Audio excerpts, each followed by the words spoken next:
I've had an opportunity to take a look at the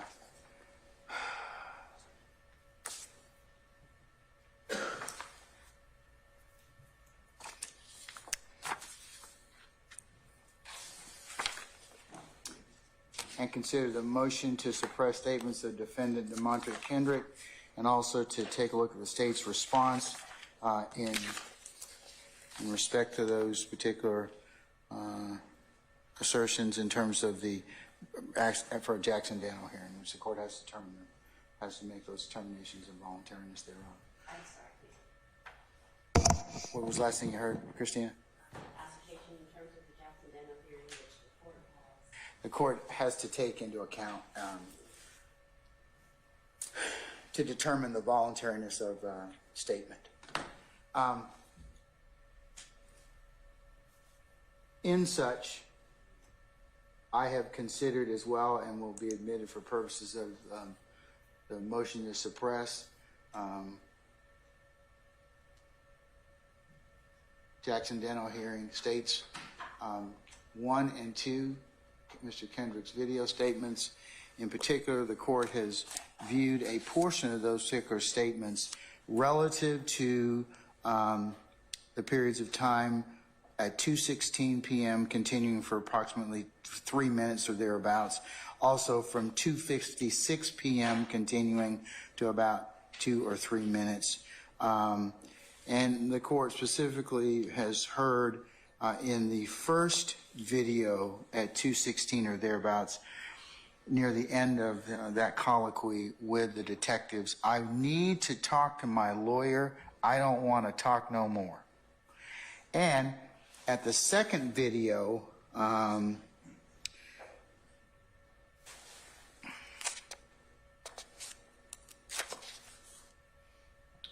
starts at 2:56 p.m., goes for about 2 to 3 minutes or thereabouts, and stops at 2:58 and 53 seconds. Your Honor, may I address the court? No, I want to make my ruling, okay? I haven't presented any evidence. I can take this on argument, and that's what I'm going to do. I'm going to, in terms of the what's been admitted for the court's consideration, that particular portion of the video is what I need to focus on. What I need to focus on is whether or not Mr. Kendrick was in custody, whether or not Miranda was appropriate at that point in time, and whether or not he invoked his right to counsel. And whether he reinitiated it. Yes. You have the officer to talk about that. I don't need that at this point in time. I really don't. I'm of the opinion. I also had a chance to take a look at Mr. Uhelski sent me as well, and I'm sure the other counsel got a copy of the United States versus Kendrick, both the district court order, which was a hearing in front of Judge Alan Baberman, the United States magistrate, and then Judge Mark Cohen, United States District Court judge. And then the appellate opinion was an opinion based on sentencing. Mr. Kendrick appealed the severity of his sentence. So I'm taking a look at the appellate order, at the trial court order from Judge Cohen, adopting Judge Baberman's findings. Right. And I make it very, of page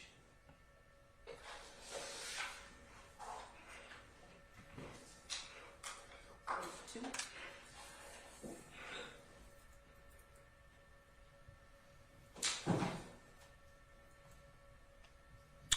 During the course of page 2, during the course of over 2 hours of the initial interview, defendant did not ask to speak to an attorney. At some point during the interview, Detective Joe Galpin, who was investigating a separate homicide incident, entered the room. Defendant then indicated he wanted to talk with his attorney, and questioning stopped. So Judge Baberman, I can't tell whether or not he took into account what I heard on the video, which was, I need to talk to my lawyer. I don't want to talk no more.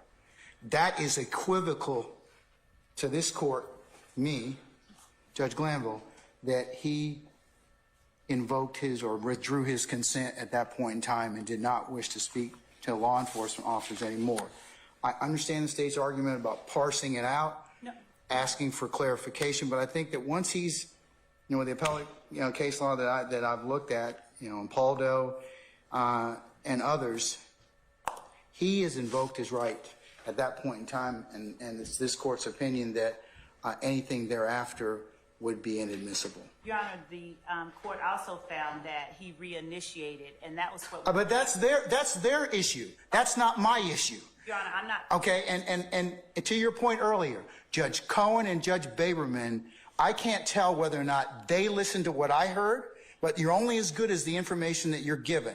Right. So it doesn't say on this particular order that that's what they relied upon. It just says he wished to talk, some point in time, he wanted to speak to his attorney. Now, I'm of the opinion, this court's of the opinion that questioning needs to stop. He's unequivocally revoked. And you can't pick and choose at this point in time whether or not it's to this particular crime or any other assertion. So that's why I'm going to suppress it. And Your Honor, Your Honor, with respect to the statements that were made after that time, we do have, as I stated, Investigator Thorpe to tell the court on the record, present under oath, that it was not Detective Thorpe, it was the defendant that reinitiated the conversation with Detective Thorpe. Our representations to the court are not evidence, and since the state has the burden of proof. Okay, but I've seen the video at this point in time. Video does not encompass when the defendant actually reinitiated contact. But the problem is, he invokes, and then we don't know what goes on in the 45 minutes, but we come back afterwards, and at that point in time, you don't get to eat your cake, have your cake and eat it too. It's once he invokes, that's it. It's over. Your Honor, they should not be bringing him back at that point in time and asking, well, let me just clarify a little bit about whether or not these statements were made to these set of detectives or to Galpin. It wasn't there in the room that I'm talking about, Your Honor. I'm talking about in the first, the defendant asked for a smoke. So they took him out for a smoke. When they took him out for a smoke, the defendant reinitiated the conversation as they went outside. That is what they found in the district court, but the court doesn't owe that deference. That is why we have, as the burden of proof, holding the burden of proof, that is the reason we have Detective Thorpe here to testify. I don't need his, I'll consider it, but it's this court's opinion that once he invokes, you don't get another bite at the apple by taking him outside, softening him up, giving him a cigarette, some bonbons or whatever, and then letting him go ahead and then saying, oh, well, let me just clarify with you a little bit. That's not how that this scenario worked. I think that you all are just annoyed more so that your detective did something that he probably regrets now. And that you all probably would not have told him to do. Don't interrupt this particular investigation or this particular hearing, because what you did is you just now created a wrinkle that now I got to deal with, or whether or not the defendant has invoked his right to counsel. He has. And Your Honor, I'm not annoyed, Your Honor. I just have, with the burden of proof, we have a person who can speak to the issue rather than having us, sort of speculate as to what happened, because it's not, as the court at this time has indicated that it sees, which is that we softened him up with things. That's my ruling. And prepare an order suitable in my directives, Mr. Yes, Your Honor. Thank you. Your Honor, we have not presented any evidence regarding what happened in the Sally Port. Would the court permit the state to present evidence of what happened when they went upon the defendant's request to get a cigarette? Ms. Love, I'm of the opinion it's not going to change my mind at this point in time, in terms of, because he's invoked, anything after that would be improper. It really would be, because it'd be one thing if he said, well, maybe should I get a lawyer? Maybe should I do whatever this, or, kind of vacillate. But he's pretty significant in the sense of, I need to talk to my lawyer. I don't want to talk to no one. And Your Honor, our case law shows that even when that happens, when the defendant reinitiates the conversation and communication, that the court has found that those statements made after the defendant reinitiates conversation, as unequivocal as his initial assertion was, when the defendant reinitiates the conversation, the statements that he makes are not to be suppressed. And in this case, the defendant reinitiated the conversation, not the officers. And Your Honor, we've provided to the court, and we have, of course, we have proof. We have actual testimony, given that we do have the burden of proof. Your Honor, Munn versus the state, 313, Georgia 716, says that the court must consider the totality of the circumstances and determine the admissibility of the evidence of the statement under the preponderance of the evidence standard. And Your Honor, given the fact that we have a witness here to testify, we don't have to, the court doesn't have to take my word for it or Mr. Weinstein's word for it. We have the person who was there. The court gets to gauge Detective Thorpe's credibility, and the court then has substantive information and evidence upon which to base a ruling under the actual totality of the circumstances. Right now, we have a clip. When I asked Mr. Weinstein to play for the court the portion to which he objected, that wasn't the state conceding that we weren't going to put up evidence, Your Honor. I was trying for the sake of brevity to have him point out the part that he objected to, but then that left us without the ability to present anything. And we weren't stopping there. We were just showing to the court where he was arguing, the points that he made to us that he wanted to contest. So we would like to present actual evidence to show under a totality of the circumstances. I got the evidence. It's been admitted. The two videotapes are sufficient for the court's analysis at this point in time. Sir, anything That's else? your ruling. Thank you. I have nothing to add, Your Honor. All right. And Your Honor, what happened with the Sally Port, the conversation being reinitiated by the defendant, that actually happened, and we have the proof here to show it to the court. Well, based upon what you've argued so far, and that in this particular circumstance, this court's of the opinion that I mean, it's like this. Once you initiate your right, or you revoke your right to be examined and have counsel, and to have counsel present at that point in time, the courts are very, let's just say, cautious about reinitiation at that point in time. And you all presented to me what was the salient point of this particular issue is. So if I believe at this point in time that he's invoked unequivocally his right to counsel at this point in time, the questioning is supposed to stop. You're not supposed to go out and get cigarettes and do everything else. It's supposed to stop. I mean, that's this court's opinion. So, and that's my ruling. And Your Honor, the thing is that, Your Honor, we did not. You're arguing with me now, Ms. Love. So can we stop at this point in time? Your Honor, If you have other evidence independent of this, I'll consider it at the appropriate time. and we do, and that is what I was asking. So if the court will permit me to actually introduce the evidence that we have, as the court in State versus Paldo 309 Georgia 130, where it says a suspect who asks for a lawyer at any time during a custodial interrogation may not be subjected to further questioning until the suspect reinitiates the conversation. And in that, they are citing Dozier versus the state, 306 Georgia at 35. Your Honor, Edwards versus Arizona.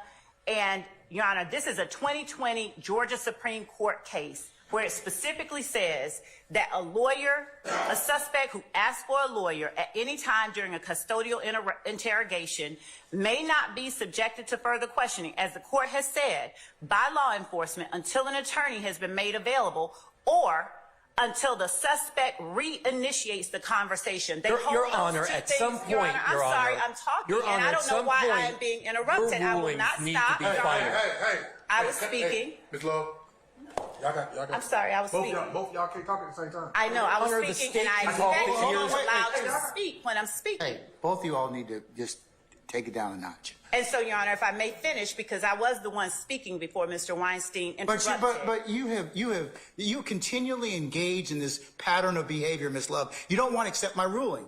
Your Honor, and I know you're being an advocate, but at some point, stop. Just stop. I made my ruling. Good, bad, or indifferent to you. You're going to win some, you're going to lose some. I do accept that Okay, fact. no, but you Judge, don't. No, you don't.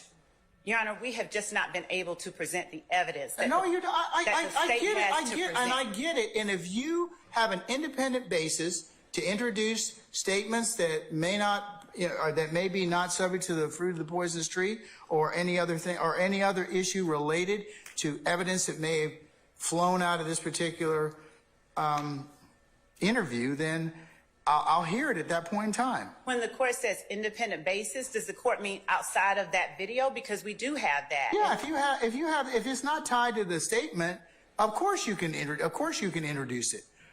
Yeah. I mean, as long as you have some independent basis, right? If you didn't get it from his particular statement. But Your Honor, that's the point, that we have the witness here, that we brought the witness here, and had him cancel medical appointments to testify to the court about. We brought the witness here. I made a ruling. That has nothing to do with it. That's a red herring, and you know it. No, Your Honor, I was saying that we were ready to present evidence, and the court is not allowing us to present the evidence. That's all that I'm saying. We have the burden of proof, and we haven't even been able to present the evidence that we have.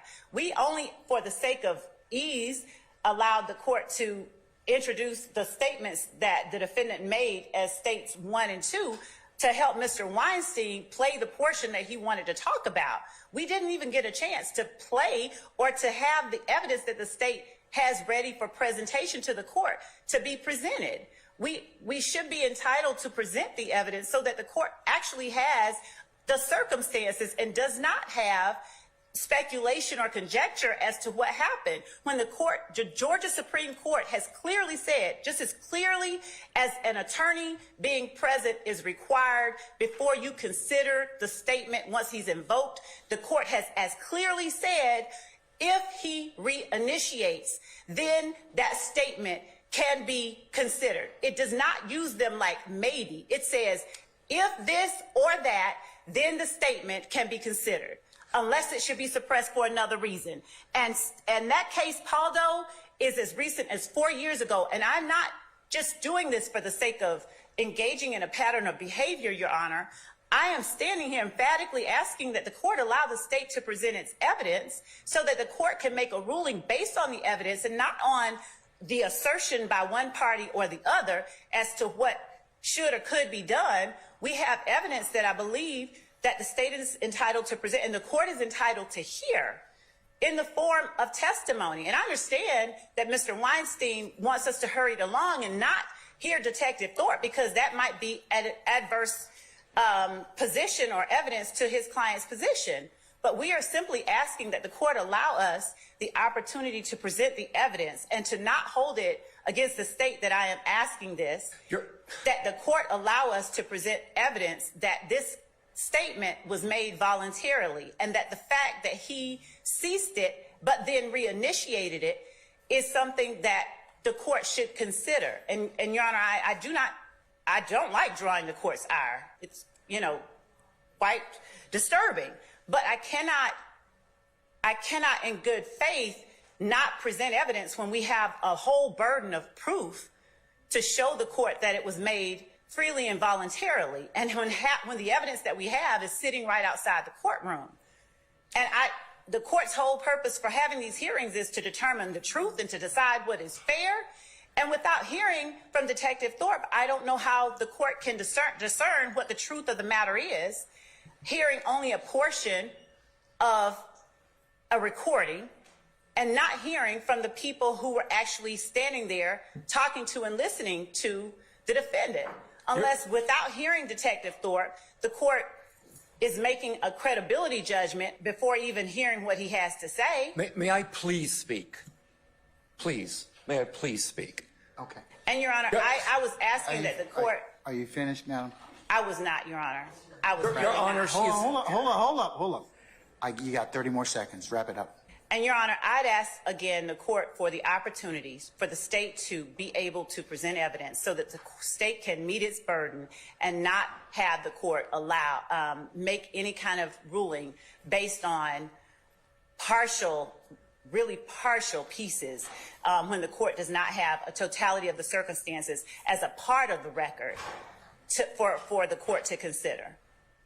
So I would ask the court in earnest to allow us to at least present the testimony of Detective Thorpe, if not today. I don't mind doing it. I said in my email to the court and to counsel that we can do this closer in time because he does have or did have that appointment closer in time to when this matter will be right.